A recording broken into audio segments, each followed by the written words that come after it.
పశ్చిమ వాయువ్య బంగాళాఖాతంలో అల్పపీడనం వాయుగుండంగా మారింది.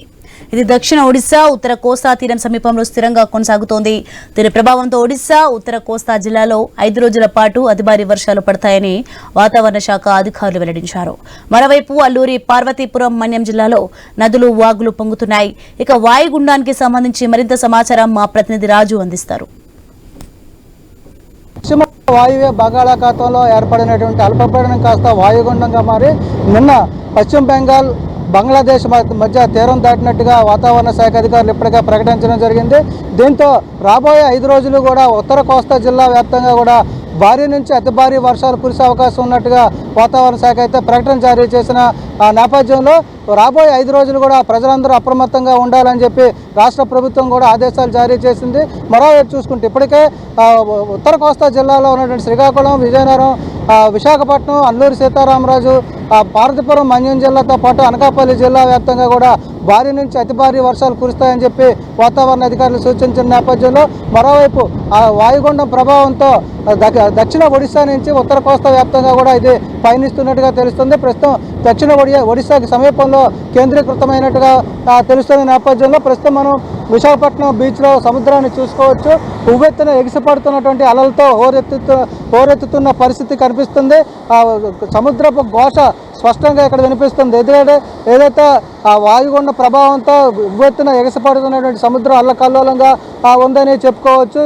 సముద్ర కెరటాలు కూడా తీరాన్ని తాటుతున్న పరిస్థితి ఉంది. ఆర్కే బీచ్ దగ్గర నుంచి కూడా పామ్ బీచ్ వరకు కూడా ఉన్నటువంటి ఈ బీచ్ రోడ్ అంతా కూడా చూసుకుంటే ఉవ్వెత్తున వస్తున్నటువంటి అలలతో తీరాన్ని తాకుతున్న పరిస్థితిని మనం చూడవచ్చు. ఈ నేపథ్యంలో సముద్రంలోకి మత్స్యకారులు వేటకు వెళ్ళొద్దని చెప్పి కూడా వాతావరణ శాఖ అధికారులు అయితే ఆదేశాలు జారీ చేయడం జరిగింది. ఎందుకంటే సముద్రం అల్లకల్లోలంగా ఉన్న నేపథ్యంలో పడవల బోల్తా పడే అవకాశం ఉంది. ప్రాణ నష్టం కూడా జరిగే అవకాశం ఉన్న నేపథ్యంలో మత్స్యకారులు ఎవరు కూడా వేటకు వెళ్ళొద్దంటూ ఆదేశాలు జారీ చేశారు. ఇక అల్లూరి సీతారామరాజు, పార్వతీపురం, మన్యం జిల్లాల్లో ఏజెన్సీ ప్రాంతాల్లో ఇప్పటికే గత 2 రోజులుగా చెదురుమదురుగా వర్షాలు కురుస్తున్నాయి. దీని ప్రభావంతో ఎత్తైన కొండ శిఖర ప్రాంతాల నుంచి వరద కూడా పొంగి వస్తున్న పరిస్థితి ఉంది.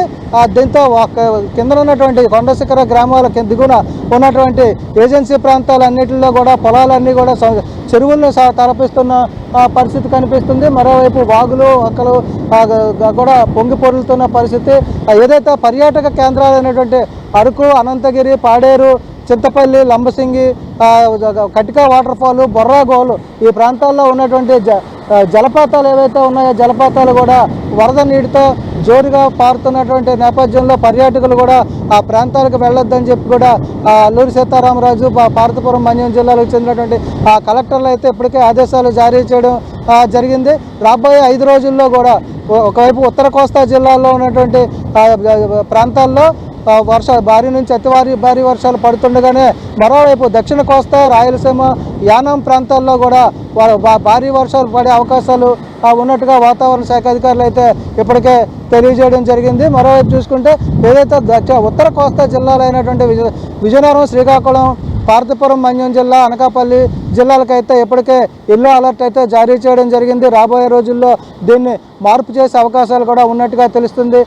మరోవైపు చూసుకుంటే మచిలీపట్నం, కాకినాడ, విశాఖపట్నం, గంగవరం, భీమిలి పోర్టులకైతే ఇప్పటికే 3వ నెంబర్ ప్రమాద హెచ్చరిక జారీ చేయడం జరిగింది. అదేవిధంగా దక్షిణ కోస్తాలో ఉన్నటువంటి పోర్టులకైతే 1వ నెంబర్ ప్రమాద హెచ్చరిక కూడా జారీ చేసినట్టయితే అధికారులు వెల్లడిస్తున్నారు. దీంతో ప్రజలు కూడా అప్రమత్తంగా ఉండాలి. మరోవైపు చూసుకుంటే ఈ వాయుగుండ ప్రభావంతో దాదాపు అంటే తీర ప్రాంతం అంతా కూడా 50 నుంచి 60 కిలోమీటర్ల వేగంతో ఈదురుగాలులు వీచే అవకాశం ఉంది.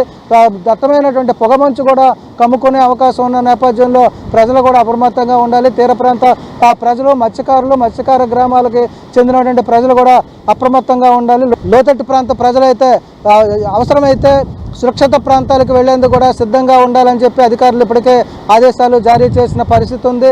మరోవైపు ఏదైతే లోతట్టు ప్రాంతాల్లో వరద నీరు వచ్చి చేరుతుందో అదే దాంతోపాటు జలాశయాలు నదులు కూడా పూర్తిగా నీటి మట్టంతో నిండి ఉన్న పరిస్థితి కనిపిస్తుంది. వచ్చే 5 రోజులు కూడా వర్షాలు పడే ప్రమాదం ఉన్న పరిస్థితుల్లో ఆనకట్టలు కూడా తెగిపడే ప్రమాదం ఉన్నట్టుగా కూడా అంచనా వేస్తున్నారు అధికారులు. దీంతో ఇరిగేషన్ అధికారులకు అయితే ఆదేశాలు ఇవ్వడం జరిగింది.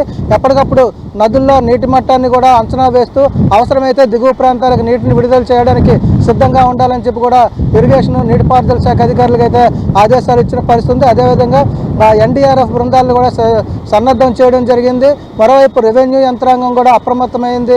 ఎక్కడ కూడా ఎలాంటి అవాంఛనీయ సంఘటనలు ప్రమాదాలు జరగకుండా ముందస్తుగా ప్రజలకైతే సూచనలు ఇవ్వడం జరుగుతుంది. మరోవైపు ఈదురుగాలులు వీచే సమయంలో విద్యుత్ స్తంభాల దగ్గర ఉండొద్దు అని కూడా ఆదేశాలు అయితే ఇవ్వడం జరిగింది. మరోవైపు విద్యుత్ శాఖ అధికారులు కూడా భారీ వర్షం కురిసే సమయంలో విద్యుత్ సరఫరా నిలుపుదల చేయాల్సిన అవసరం కూడా ఉన్నట్టుగా ఇప్పటికే సూచనలు కూడా ఇవ్వడం జరిగింది. ఇలాంటి పరిస్థితుల్లో రాబోయే 5 రోజుల్లో కూడా పూర్తి స్థాయిలో ఉత్తర కోస్తా దక్షిణ కోస్తా జిల్లాల్లో వర్షాలు పడుతున్న నేపథ్యంలో ప్రజలైతే పూర్తిగా అప్రమత్తంగా ఉండాలని చెప్పి అర్థమవుతున్న పరిస్థితుల్లో అధికార యంత్రాంగం కూడా సన్నద్ధమవుతున్న పరిస్థితి. వీడియో జర్నలిస్ట్ స్వామితో రాజు, ఐ న్యూస్, విశాఖపట్నం.